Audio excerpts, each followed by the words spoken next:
എല്ലാവർക്കും വാരാഹി അമ്മയുടെ പുതിയ വീഡിയോയിലേക്ക് സ്വാഗതം. കഴിഞ്ഞ 2-3 ദിവസമായി എനിക്ക് റെഗുലർ വീഡിയോസ് അപ്ലോഡ് ചെയ്യാൻ പറ്റിയില്ല. എനിക്കൊരു നല്ലൊരു കാര്യം നടന്നതായിട്ട് ഞാൻ പറഞ്ഞു. എനിക്ക് പുറത്തേക്ക് പോകേണ്ട എൻ്റെ ഇൻ്റർവ്യൂ പാസ്സായിട്ടുണ്ട്. അപ്പോൾ ബാക്കി വർക്ക്സൊക്കെ നടന്നുകൊണ്ടിരിക്കുന്നു. അപ്പോൾ ഞാനിത് പറയാൻ കാര്യം എന്ന് വെച്ച് കഴിഞ്ഞാൽ ഞാൻ പല പ്രാവശ്യം വീഡിയോയിൽ ഞാൻ പറഞ്ഞിട്ടുണ്ടായിരുന്നു, ഈ ചാനൽ ക്രിയേറ്റ് ചെയ്യുന്നതിൻ്റെ മെയിൻ ഉദ്ദേശം എന്ന് പറഞ്ഞു കഴിഞ്ഞാൽ എനിക്ക് ഒരുപാട് കാര്യങ്ങൾ വരാഹി അമ്മയുടെ ബ്ലെസ്സിങ്സ് എനിക്ക് ഉണ്ടായിട്ടുണ്ട്.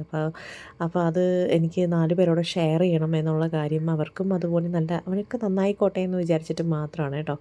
അപ്പോൾ ഇവിടെ ഞാനിന്ന് പറയാൻ പോകുന്ന കാര്യം ഞാൻ പല വീഡിയോസിലും പറഞ്ഞിട്ടുമുണ്ട്. അതായത് ഞാൻ എന്താണെന്ന് മുഴുവൻ ഞാൻ നിങ്ങളോട് പറയും. അതിൻ്റെ ഓരോ സ്റ്റെപ്പ് ബൈ സ്റ്റെപ്പ് നടന്നുകൊണ്ടിരിക്കുന്നു എന്ന് പറഞ്ഞു. പക്ഷേ ഏതാണെന്ന് പലരും ചോദിച്ചപ്പോഴും ഞാനത് ഡിസ്ക്ലോസ് ചെയ്തിട്ടുണ്ടായിരുന്നില്ല. പക്ഷേ ഞാൻ ഇന്ന് പറയുകയാണ്, എനിക്ക് പുറത്തേക്ക് പോകേണ്ടതെല്ലാം ആയിട്ടുണ്ട്. അപ്പോൾ എൻ്റെ കാര്യങ്ങളൊക്കെ നടന്നു വരുന്നു. ഓൾമോസ്റ്റ് 80% എല്ലാം ആയിട്ടുണ്ട് എല്ലാ കാര്യങ്ങളും. അപ്പം ഇത് തന്നെയാണ് മെയിനായിട്ടും.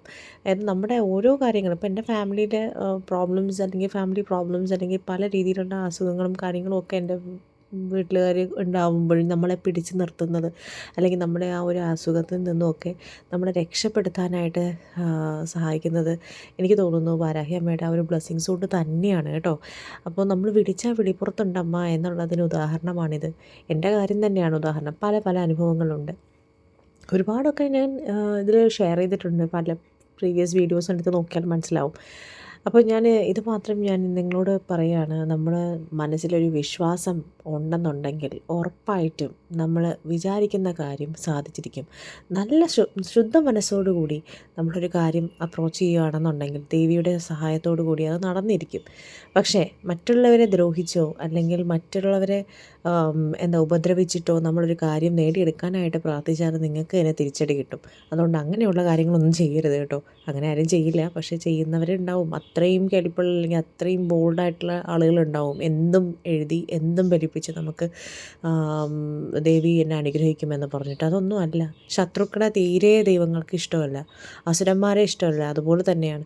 അപ്പോൾ മെയിനായിട്ട് നമ്മൾ ശ്രദ്ധിക്കേണ്ട ഒരു കാര്യം എന്ന് പറഞ്ഞാൽ നമ്മൾ നല്ലത് ചെയ്യുക, നല്ലത് മാത്രം പ്രവർത്തിക്കുക. അല്ലാതെ നല്ലത് പറയൽ മാത്രമേ ഉണ്ടാവുള്ളൂ. ചിലർ നല്ലത് പറയും, അവരിങ്ങനെ ചെയ്യുള്ളൂ അങ്ങനെ ചെയ്യുള്ളൂ എന്നൊക്കെ പറയും. പക്ഷേ അവരുടെ പ്രവൃത്തിയിൽ ഒരു ദുരുദ്ദേശത്തോടെ ആയിരിക്കും അവർ ഇടപെടുക. അപ്പം അങ്ങനെയുള്ളവരോട് എനിക്ക് പ്രത്യേകിച്ചൊന്നും പറയാനില്ല. കാര്യം അവരെ ഉദ്ദേശം നടക്കില്ല, അത്രയേ ഉള്ളൂ. പിന്നെ ദേവിയോട് നമ്മൾ പ്രാർത്ഥിക്കുന്ന നമ്മൾ നല്ല രീതിയിലാണെന്നുണ്ടെങ്കിൽ ഉറപ്പായിട്ടും നമ്മുടെ കൂടെ ഉണ്ടാവും ദേവി എന്നുള്ളതാണ്. അവരുടെ ഭക്തയെ അല്ലെങ്കിൽ അവരുടെ ഭക്തരെ ഒരിക്കലും ദേവി പിന്തിരിപ്പിക്കുകയോ അല്ലെങ്കിൽ ഒരു നല്ല കാര്യങ്ങളാണെന്നുണ്ടെങ്കിൽ അതിന് ഉറപ്പായിട്ടും കൂടെ നിൽക്കും. മോശകാര്യങ്ങളാണെന്നുണ്ടെങ്കിൽ അത് ചിലപ്പോൾ അവർ ചെയ്യാൻ ശ്രമിക്കും. അവർ ചിലപ്പോൾ അവർക്കറിയത്തില്ല, അത് തെറ്റാണെന്ന് അറിയത്തില്ല. അപ്പോൾ അങ്ങനെയുള്ള കാര്യങ്ങളൊക്കെ ആണെന്നുണ്ടെങ്കിൽ ദേവി അവരെ മാറ്റി നിർത്തും. സ്വന്തം ഭക്തിയല്ലേ, രക്ഷപ്പെടുത്തുകയല്ലേ വേണ്ടത്, മാറ്റി നിർത്തും. അപ്പം ഇതൊക്കെ നമ്മൾ പറയേണ്ട കാര്യങ്ങളാണ്. അപ്പം നല്ല ചിന്തയോടെ പ്രവർത്തിക്കുക, നല്ലത് മാത്രം പ്രവർത്തിക്കുക ഉള്ള കാര്യങ്ങളാണ് നമ്മൾ മെയിനായിട്ടും ശ്രദ്ധിക്കേണ്ടത്. പിന്നെ ഇന്ന് ഞാൻ നിങ്ങൾക്ക് പറയാൻ പോകുന്ന ഒരു പ്രാർത്ഥന എന്ന് പറയുന്നത്, അതായത് ഈ ധനസംബന്ധമായ പ്രോബ്ലംസ്, അതായത് അങ്ങനെയുള്ള പ്രശ്നങ്ങളിലൂടെ കടന്നു പോകുന്ന വ്യക്തികൾക്കും, പിന്നെ അതുപോലെ ദാരിദ്ര്യശമനം, പിന്നെ അതുപോലെ രോഗശമനം, ഈ കിടക്കയിൽ നിന്ന് എഴുന്നേൽക്കാൻ പറ്റാത്ത എത്രയോ ആളുകളുണ്ട്.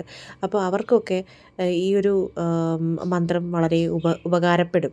അപ്പോൾ ഞാൻ ഈ പറയുന്ന മന്ത്രം നിങ്ങൾ ശ്രവിച്ചു കഴിഞ്ഞാലും അത്രയും നല്ലതാണ് കേട്ടോ. അപ്പോൾ ജപിച്ചു കഴിഞ്ഞാൽ മാത്രമേ കാര്യം സാധിക്കുകയുള്ളൂ, അങ്ങനെയൊന്നുമില്ല. ഇപ്പോൾ ഞാൻ പറഞ്ഞല്ലോ, കിടക്കയിൽ എഴുന്നേൽക്കാൻ പറ്റാതെ മിണ്ടാനും പറയാനും പറ്റാത്ത അവസ്ഥയിലൂടെ കടന്നു പോകുന്ന ഒത്തിരി പേര് ഉണ്ട്. അപ്പോൾ അവർക്കൊക്കെ ശരിക്കും നല്ലതാണ് കേട്ടോ. ഈ വീഡിയോ കേൾക്കുമ്പോൾ പോലും അവർക്കൊരു ശരിക്കും ഒരു പോസിറ്റീവ് ഫീലാണ് ശരിക്കും. നിങ്ങൾ ആ ഒരു മന്ത്രം ജപിച്ച് നോക്കുമ്പോൾ മാത്രമേ അത് മനസ്സിലാവുള്ളൂ. ഞാനിത് പറയുമ്പോൾ എത്രത്തോളം നിങ്ങൾക്ക് മനസ്സിലാവുന്നു എനിക്കറിയില്ല. ബട്ട് അത് ഒന്ന് ചെയ്ത് നോക്കുക, മന്ത്രം ഒന്ന് ജപിച്ച് നോക്കുക, അപ്പോൾ നിങ്ങൾക്ക് മനസ്സിലാവും.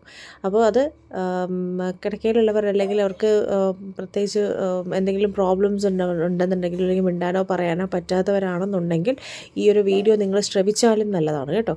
അപ്പോൾ ഞാൻ ഏതാ മന്ത്രം എന്നുള്ളത് പറയാം, കൂടെ ജപിക്കുക. ഓം വരരൂപിണ്യേ നമഃ, ഓം വരരൂപിണ്യേ നമഃ, ഓം വരരൂപിണ്യേ നമഃ, ഓം വരരൂപിണ്യേ നമഃ, ഓം വരരൂപിണ്യേ നമഃ, ഓം വരരൂപിണ്യേ നമഃ.